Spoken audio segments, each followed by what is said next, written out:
What's up, Levi? Good morning, sunshine. Good morning. How are you? Pretty good.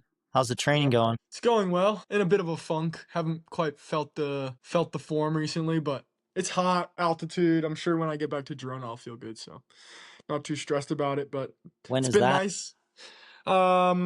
Little under a week now. Next Monday, I head out. So Time to go be a pro again. yeah, thank God. Shit. You've had a nice vacation at home. Too long. I don't like going this long without racing. I don't think Yeah, it's tough. it's hard It's really for hard to sure. just train, like you can't emulate racing. Yeah, definitely not. It's super hard. So I'm excited to get back over there and get some racing. So it'll be good. But it's been nice being able to just chill at home and watch the Tour de France. That's pretty cool. Yeah. Where do we start? Like, first of all, Cole, you and I always like text during the stages. Yeah. And it's funny because, well, first of all, let's talk about, I want to like congratulate ASO as much as they've been sort of I don't know, a bit of a barrier to the riders throughout history as far Yeah. as, you know, salary and safety and all these other issues. I do have to give them credit for designing routes that are super exciting. I think they've done a great way of telling a story that's not over too soon. Like there were times, I mean, I'll tell you, like when in the days of 1 hour time trials, two of them in one tour. I mean, Mm. Miguel Indurain used to just obliterate everyone in the time trials, and it was just over before it started. Yeah. And I think it really affected viewership and therefore Mm. sponsorship. And I think I was texting you, like, they have to keep up with other sports because all these sports they're fighting for the exact same companies to sponsor them. And I think ASO's done a great job of keeping it close. Every day is exciting. Like the Tour de France never used to start with such a bang like this, like team time Yeah. trial, two punchy stages, an awesome breakaway to watch today. Now we'll go into, I think, some sprint stages, which most likely you don't tune in until the last part, but Yeah. that's still exciting. And, Yeah. let's not obliterate sprint stages. That's part of cycling history. So anyway, I just want to start off by giving ASO credit where credit is due, because it really is what the sport needs to thrive and survive. And, Yeah. the old school routes of, like I said, long time trials, wasn't appealing to the broader audience. Yeah. Also, kudos to the riders, though. I mean, they're the ones that make the stages hard, right? Like back in the day, It, maybe. it's a Um. it's a everybody plays a part for sure, Yeah. but if the stages were, dead flat every day, they can't make Mm. it hard. So they Right. need they need the route to make it hard too. Yep, yep. But if we want to do like a recap so far, we should start with the TTT. What did Yeah. you like about the TTT? What did you not like? What stood out? I think the new format of like everybody gets their own time on a course like that on an opening Mm. stage made all the sense because it was super exciting to watch. Yep, It was very interesting to see the strategies of the different teams, and they're all different because they have different objectives. It was clear that both Ghana and, I mean, visually clear that both Ghana and Tade went super fast at the end. yep. But I think all in all, there were no big surprises. I think Mm-mm. Visma winning is not a surprise. I think, Well, I texted Kian, you. the Movistar guy, Kian Utebrooks, that was a surprise. He Yeah, was, he's pretty inconsistent though. Like he's either on it or not. So yeah. I've seen him. He's had some bad days. He's So definitely not. had some bad days, but he was riding, I think, super well at wherever he was before the tour, whether it was Swiss or Dauphiné. He was riding well, I think so. He just didn't do his openers the day before, I think. Maybe something, yeah. I Yeah, think and the then one surprise, and you and I were texting, and to me it was very obviously like visual, was how slow Red Bull started. I could see yeah, it in the pedaling action, yeah, and it was like, you cannot do that, especially in a short team time trial. You cannot yeah, start slow. You have to start over your limit and just hang on. right.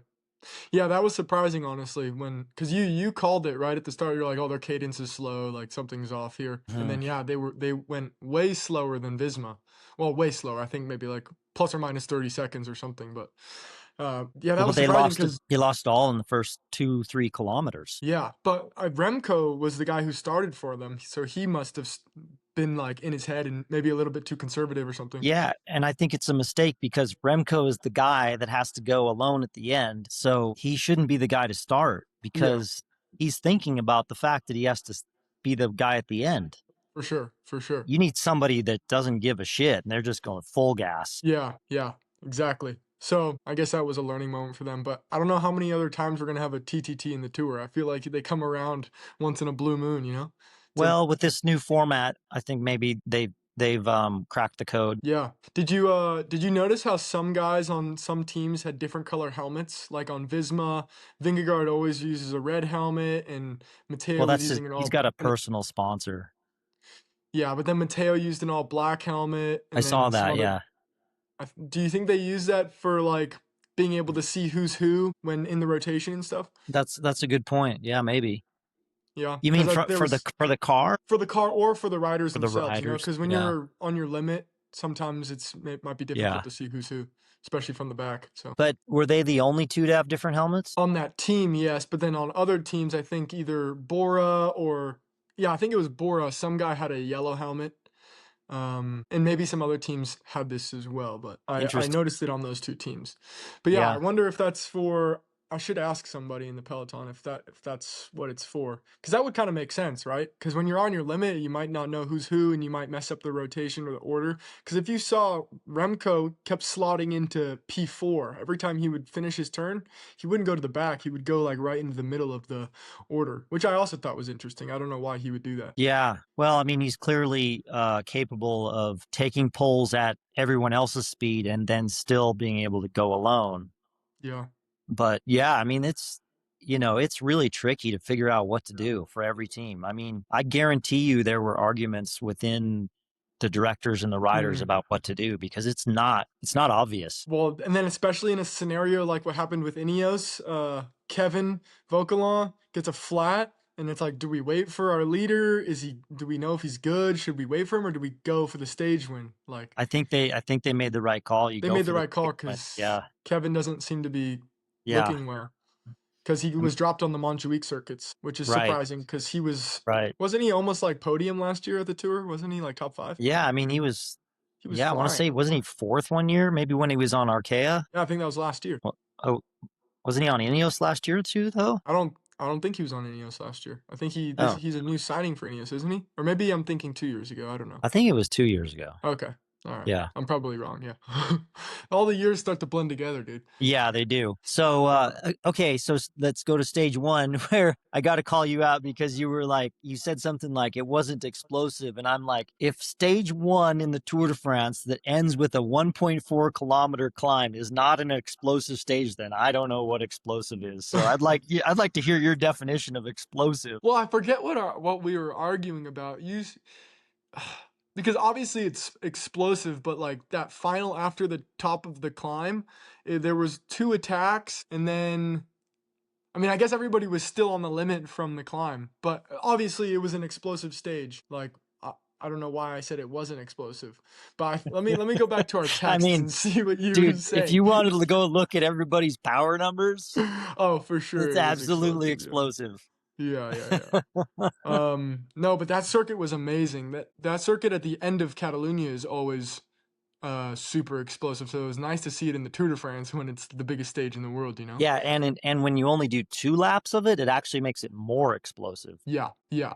I wonder if they broke the lap. If it was the exact same lap as in Catalunya, I wonder if how much faster they went in the Tour de France versus Catalunya. That'd be interesting to see. Yeah, I'm not sure if it's the exact same lap, Because but a lot of the same riders are there. I definitely remember that corner that Del Toro's Dude, pass. oh, he had Wow. that on rails around that corner. Wow. Like he went around him on the outside. Like, I mean, That's those what won him this. tires. That's what won him the stage because he had so much extra momentum, and then Yeah.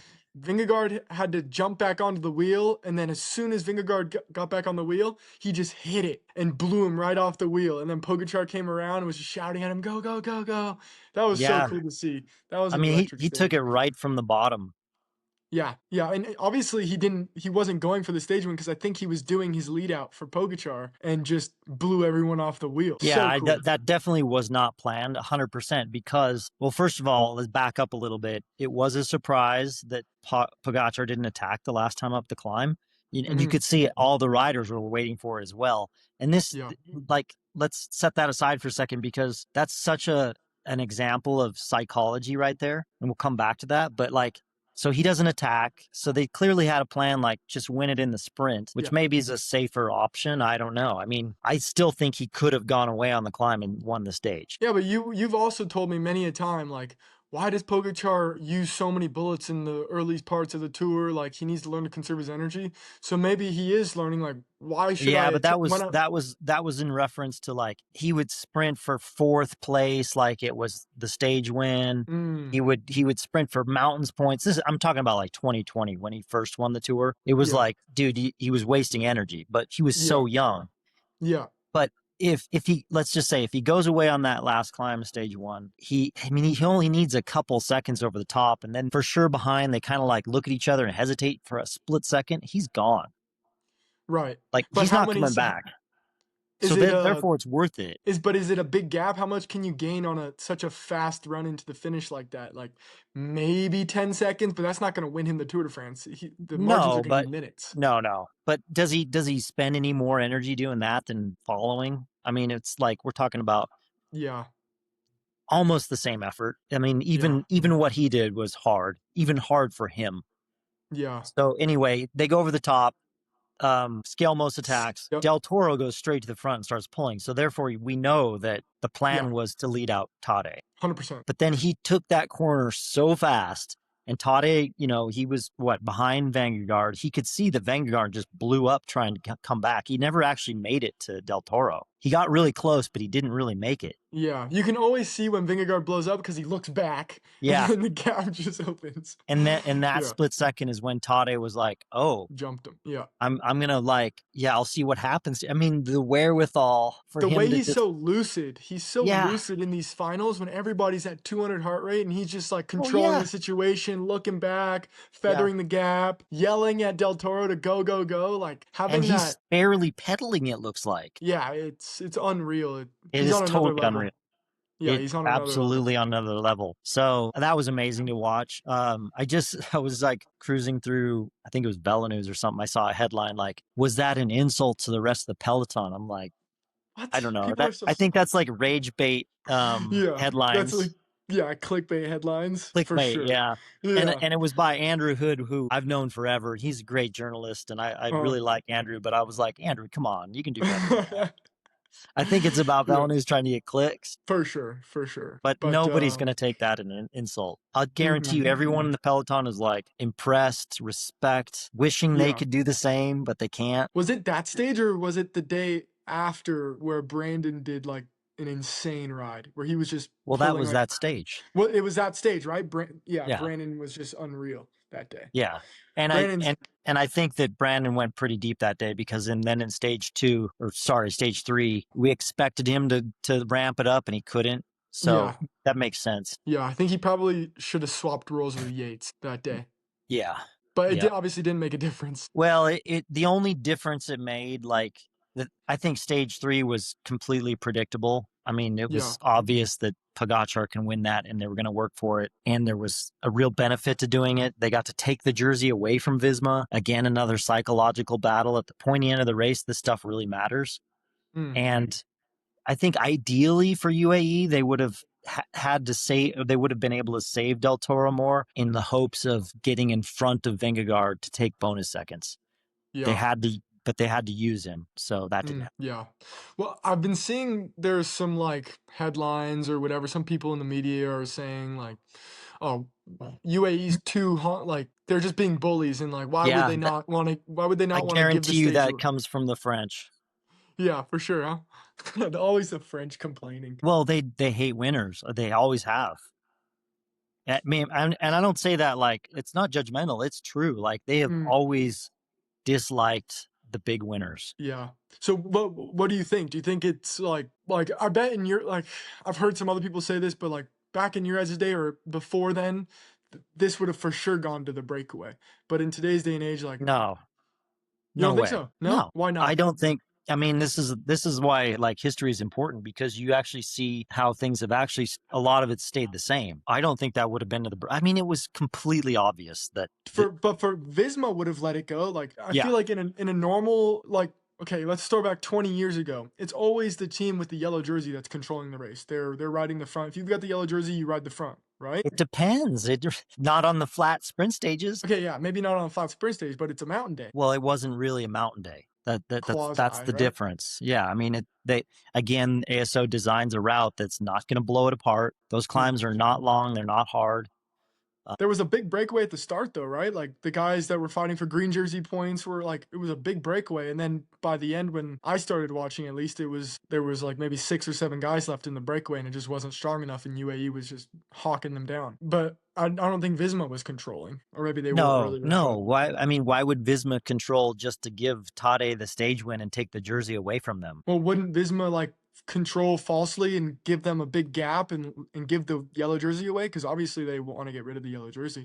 But UAE wanted the stage, so it doesn't even matter. I think they decided like halfway through the day to go for the stage win. At least that's what Pogacar said in an interview or I something. think there's a confirmation that happens halfway through. I think Mm, that they start the stage knowing that most likely Tade's feeling good, which, I mean, does he ever not feel good? That they're going to do that, right? So yeah. that's probably that's plan A, but hey, let's check in halfway through or whatever after that first big climb. Mm, Okay, feels good, let's go. yeah. And then obviously you know what's gonna happen from there. This is like history repeating itself every time. Pogacar wins the Yeah. sprint and drops Vingegaard off the wheel in a sprint, gets a couple seconds. And Classic. it's interesting to see other people's decisions. For example, Alex Baudin, like, Mm, okay, you're on TV, you're French, it's good for your sponsors, but also, I mean, I wouldn't fault them to be like, hey, UAE clearly wants the stage. Like, you've got the mountains points, don't kill yourself, just sit up. and then you see today, like, bro's not even in the breakaway. Why would you not want to go for the mountain? There's mountain points on offer today. If that's a goal, which obviously it should be for a rider like Baudin and for a team like EF to win that jersey. Today is if you want to be in the breakaway today, you can go in the breakaway. There was like Yeah. 30 plus guys in the breakaway, and he's not in there.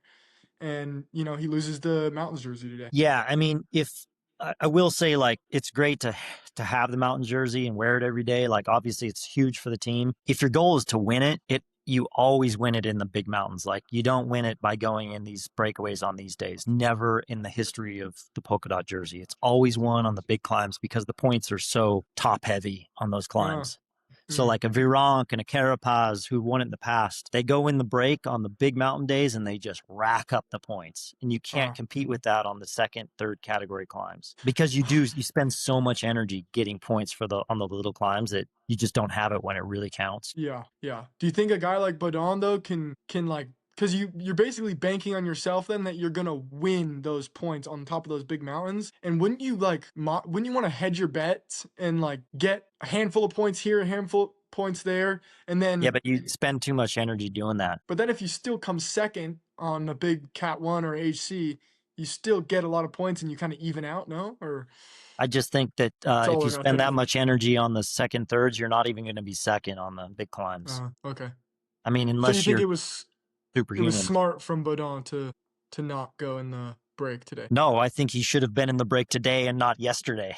Yeah, yeah, Clearly, because the yeah, breakaway made it to the finish. yeah, EF needed more than one guy there in the final. yeah. So then I guess we can jump to today. Yeah, Um, abs- nailed on breakaway day. Like they got yeah. 15 minutes more or less at the end Clearly, it was there. going to be a breakaway day. You just look at the profile. Yeah. It makes sense that UAE let it go. Like, back up a little bit. I know that some people are like, well, why did UAE spend all that energy to go win a stage in a few seconds and take the jersey, like when they are the favorites to win? But again, the psychological battle of taking it from Visma. Now he's ahead of Jonas in the GC. Like, that stuff matters. Like, once you've done a Tour de France and you're in it all the way to Paris, like your mind stays in it. And then you have a tour where some crash happens or you just have a bad day and you lose time. The difference between like mentally being in the race and mentally not being in the race, it is massive. Like, and you realize how much your mind matters and the psychology of it all. So anyway, for them to like, Visma beat them in the team time trial. They've got the lead. For them to come back, take it away, it really does have an effect.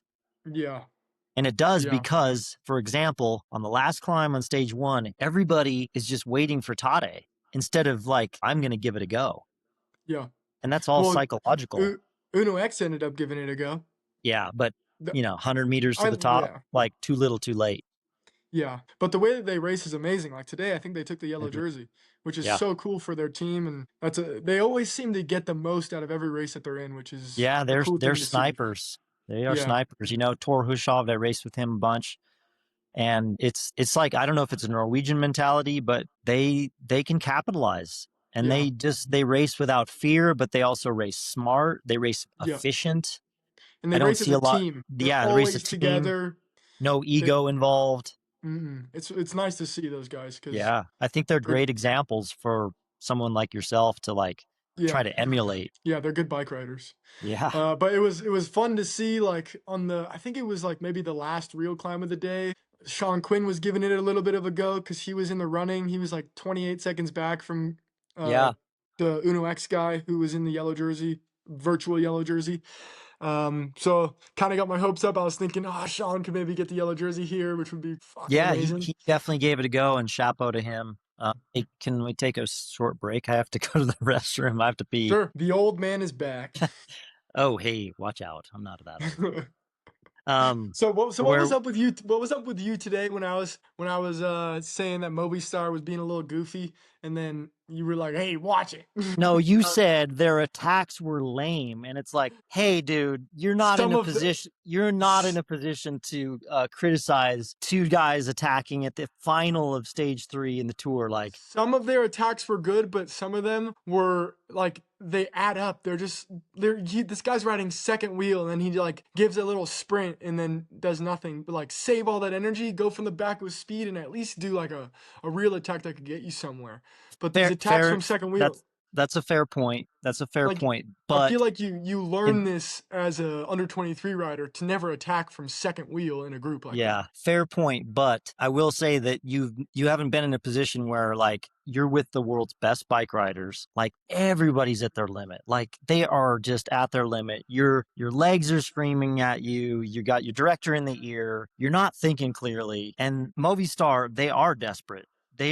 I mean, you have no idea, but like this is a dynasty team. We're talking about into the 80s with Reynolds and Pedro Delgado winning the tour, and then Miguel Indurain on Banesto, and then they become like Ilis Baleares and now Movistar. This team has been around for 40 plus years, Mm, and they've ebbed and flowed, and they're in a drought, big mm, drought. And Spain, it's Spain's biggest team, and they're just getting their ass kicked. So based on all that, I would like to see them win because they deserve it. And we need all the teams to have success for the it's for the better of the sport. And yeah, so you're absolutely right. Trek did a master class today. Like, I mean, you saw in the sprint, it was just like not even no contest.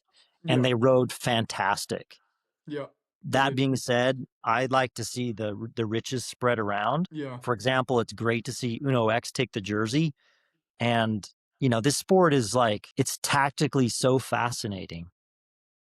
And I still see. fucking phone call. Uh-oh. Yeah, okay, we're good. Anyway, No, we're this good. this sport is tactically so fascinating, and Yeah, for example, UAE they give the jersey away, which is good for them, but it's also good for them to spread the riches. Like for example, you saw Visma apparently helped Del Toro the other day. You can't draft your own car when you're coming back from mechanical, but you can draft other cars. And so everybody helps each other out, like fierce competitors, but also they understand like they're all in the same boat too. yeah, yeah. And so What anyway, are you referring to when Del Toro had that mechanical and the UAE car passed him and then mhm. yeah. I still can't believe he made it back with how fast that race was going and coming back after a 2-minute deficit. I wonder why what was with the bike that he couldn't keep riding it. I think he I had a mean, flat. I think he had a flat or something. and it was too twisty of a road because normally you never want to stop because that can happen. You want to keep riding. Yeah. I don't know. It's always sketchy to ride on a flat, especially with a front one. If it's like all the way down to the rim, well, you can crash so easily. Yeah, if we saw that in Nigeria with Tade, remember that? Yeah, yeah, Yeah, yeah, he tried to ride a front flat through the corner and crashed. yeah, yeah, So, yep, yeah, so maybe that's what happened, but if it's a straight road, you should keep yeah, riding it if you can. yeah. It's not like back in your day though with the tubulars. When you fly with a tubular, it's easy to ride on. True, But true. like nowadays, the tire just comes straight off and you're on rim. You know. Yeah, that's a good point. But anyway, back to today, it's hot, dude. They're battling. You saw that climb where Sean Quinn tried to go, and Yeah, then the attacks were going. Like everybody was on their limit. Mads was yeah, hanging on. Sean Quinn was hanging on over the top. yeah. I mean, this is a Tour de France stage win and yellow jersey up for grabs. Dude, it is full throttle beyond I bet. what you've experienced yet. So Oh, 100%. Yeah, so Movistar, they had the two guys. They clearly had to attack. Like they're doing the best they can. But then you've yeah, got Vacek and Quinn Simmons. They're keeping the speed high. Torsten Train's keeping the speed high because yeah. he doesn't care about the place he gets the finish. Right. Yeah. It's a So bit of it must feel like a bit of a losing battle though when you're in that totally, group and you have Vacek, Quinn, and Mads just shutting everything down and keeping the speed up.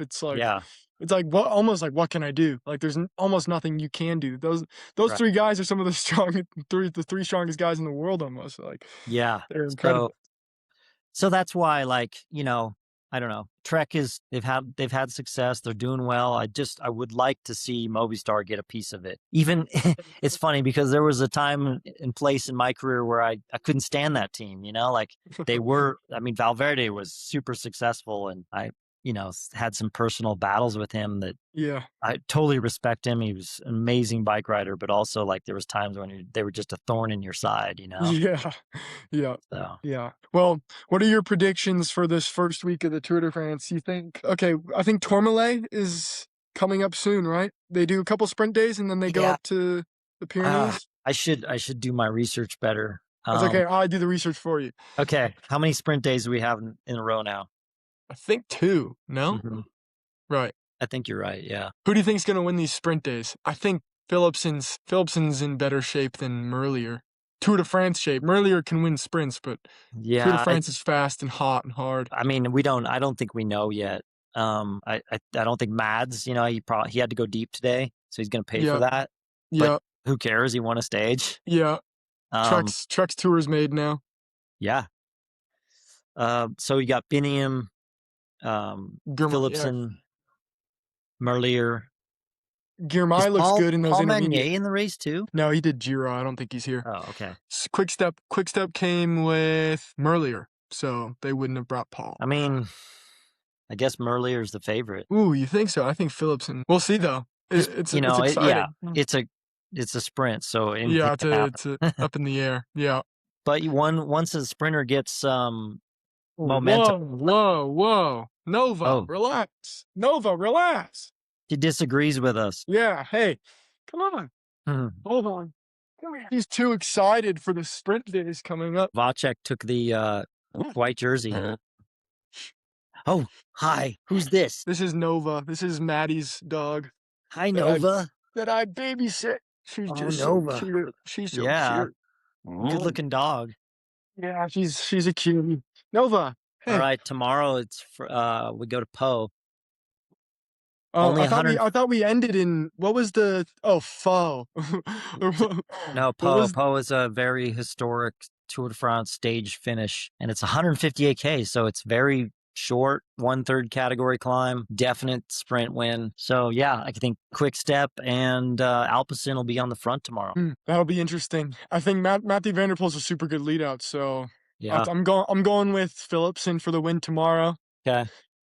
And then yeah, I can't wait for the Tourmalet day. That'll be cool. So yeah, do they don't finish on it though? That I don't know. I'll Uh, have to look. I guess if we're gonna do this commentary, Yeah. I better I Yeah, better yeah. like Maybe we need to study up a little I bit. don't even know what side they go up. Did they go up uh The side, the tunnels side, the bigger road let's side?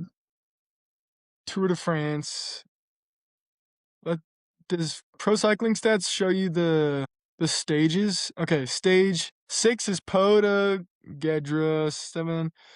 Okay, stage 8. Oh, no, so it's stage 9 that goes up. So we got a few days. So 5, 6, and 7 are all Yeah, sprint all days. these look like these will be breakaway or sprint days. Dude, I can't even tell. I don't know. Yeah, We'll figure it we out. can recap it as it happened. Yeah, yeah, we can recap it as it happens. Yeah. So what's going on with your day? What's so busy? You going riding? Probably do a short mountain bike ride. I go to the Nice. gym. Then I'm Ooh. meeting with Carlos because we're looking at a new venue for Truckee Gravel for next Oh, year. sweet. And then I've got a board meeting later. Woo, busy Yeah. man, busy man. Yeah. What about you? What are you doing today? I'm gonna do a recovery ride, like hour and a half, and then probably play some golf. Nice. With your dad? Nope, probably solo. I think my dad's got meetings and stuff today, so I'm just gonna chip and putt and then go play like 9 holes. Whoa, life is tough. Life is tough. You're living the dream, man. I am pretty lucky. What can I say? So you went to South Lake for 4th of July, right? Yeah, that was really nice. The weather Was was it perfect. was it chaos down there like it was in North Shore? Yeah.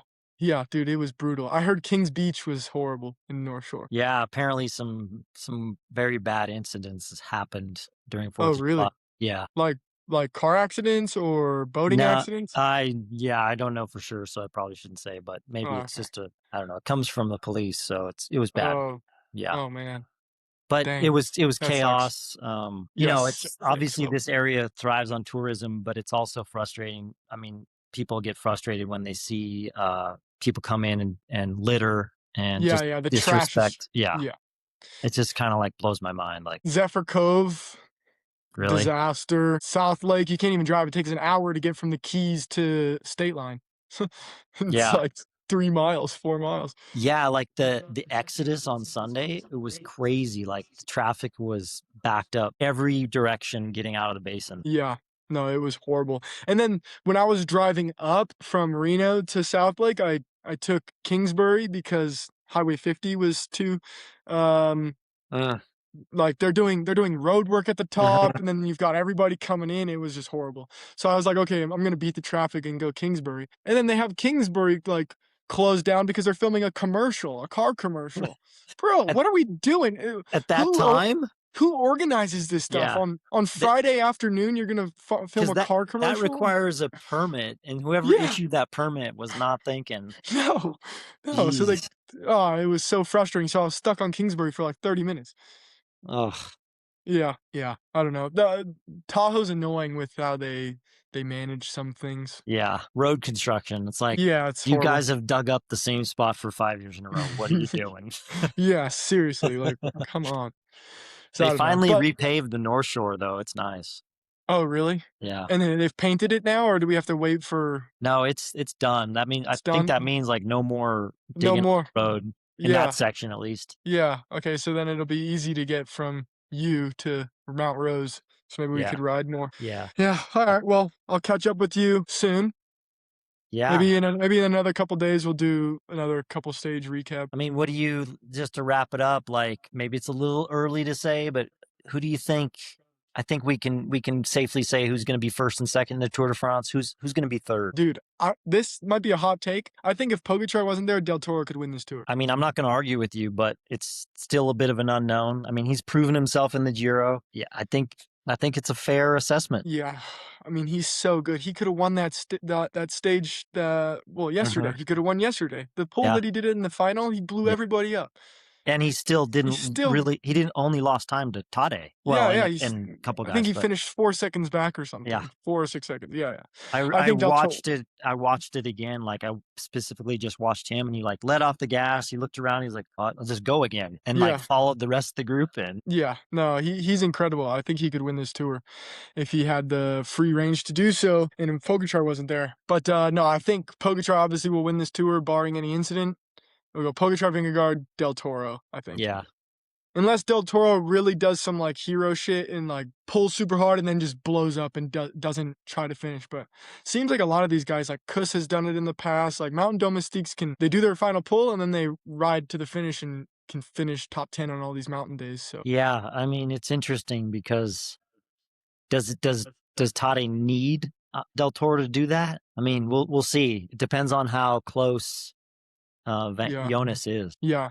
It'd be really cool to see, like, Del Toro just shadow Vingegaard the whole tour Yeah, and just stay on his wheel every time and yeah, like, that would talk about mental blow, that would be so demoralizing. totally, totally. Um, Yeah. so yeah, what about you? What do you think the podium's gonna look like? I think it's between Del Toro, maybe Seychelles. Yeah. He hasn't been in a 3-week tour yet, but clearly he's talented.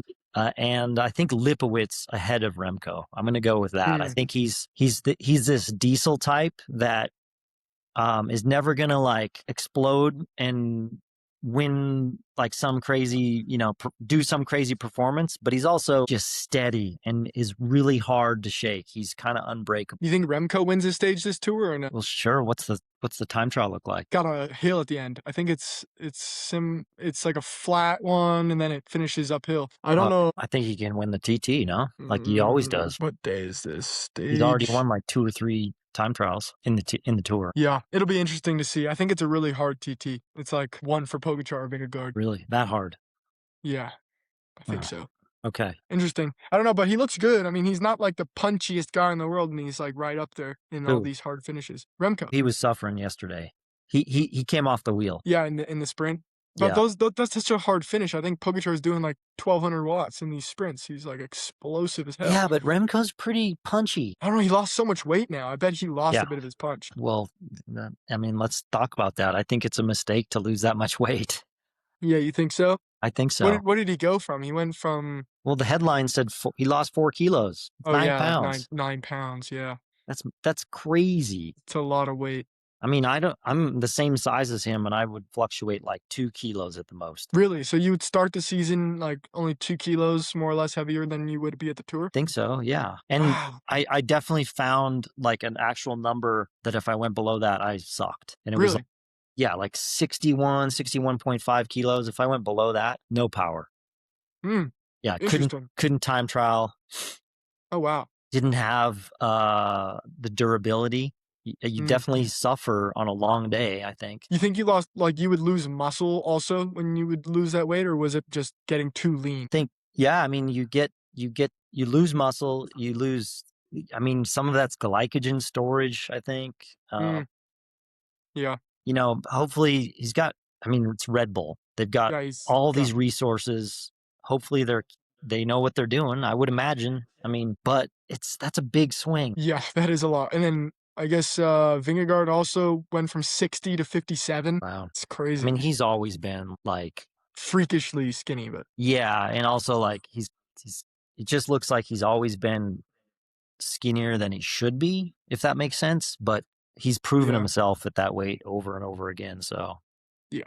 Re 57 though. I don't know. 57 seems like too skinny to be able to do well in the T in like TTs and stuff. I don't know. yeah, but But how do we actually know that number? Like nobody's actually given it. I thought maybe I don't know. I heard this in the news somewhere, so I could be wrong. But I 57. That's crazy because he's not that short. feel like he is. He's tiny. He's taller than Remco. Yeah, sure. But Remco's really, really short, like 5'5" or something. No, he's exactly he's 5'7" like me. Oh, is he? Okay. Yeah. Anyway, Yeah. I Anyways. I'm gonna call the third place between Del Toro, Seychelles, and Lipowitz. Okay. Like Lipowitz is an interesting Ayuso, one.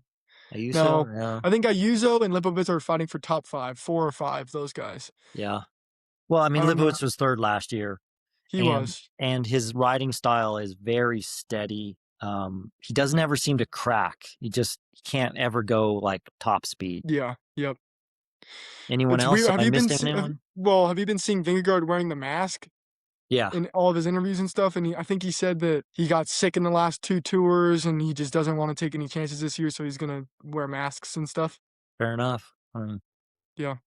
I mean, I your immune system is so compromised. Like, just kind of surprised that more people Pogačar aren't doing doesn't. it. Yeah. Yeah, I mean, if Well, maybe he's fine. His immune system's strong. you know, you can't ever like enter him into the equation because it just doesn't even like. yeah, because he's just a freak. Yeah. Let's talk about humans, okay? Yeah, yeah, true. Um. I think we covered all the bases. Yeah. I don't know. I think it I was don't amazing though, like the storyline of stage 2 and yeah. what happened there, like giving him the stage win, That was just real I was getting a incredible. little emotional Yeah. seeing how happy he was, and Oh, I gotta say one thing, man. I like cringe when I see him like lift him up and do a deadlift. I'm like, dude, what are you doing? You're in yeah, you're gonna blow cleats. you're Like, gonna blow your back out. yeah, throw your back out. I mean, I know he's like he's strong and all, but like, my God, Honestly, impressive how high you lifted him, 'cause that yeah, he's a little cyclist, and he's lifting him up so high. right, Oh, yeah. No, also, I was like, "Oh, damn, he could fall or something or hurt himself," dude. but That team is gonna be so hard to beat. They're just they've got it all going on. Like, they've got the best imagine riders in the the world. yeah, imagine like you are Florian Vermeersch and you're like, I can just bury myself because this dude's gonna win. Yeah. Well, I mean, you saw who did they only used basically, they used Nils Pollitt and Florian Vermeersch today, and that's it. Yeah, They only used 2 guys to ride the stage. That's impressive. Only needing 2 guys to ride a whole Tour de France stage and yeah, having no help from anybody else. yeah. That's Well, cool. they don't have to keep the break in check, so, I mean, Yeah, but that's they're not moving slow, I'll no, tell you no. that. Yeah, if you did that on training ride, like, Yeah. you'd be dead. Yeah, for sure. Yeah. For sure, I'd be dead. I bet they were pulling between 350 and 400 all day. I think you can do this.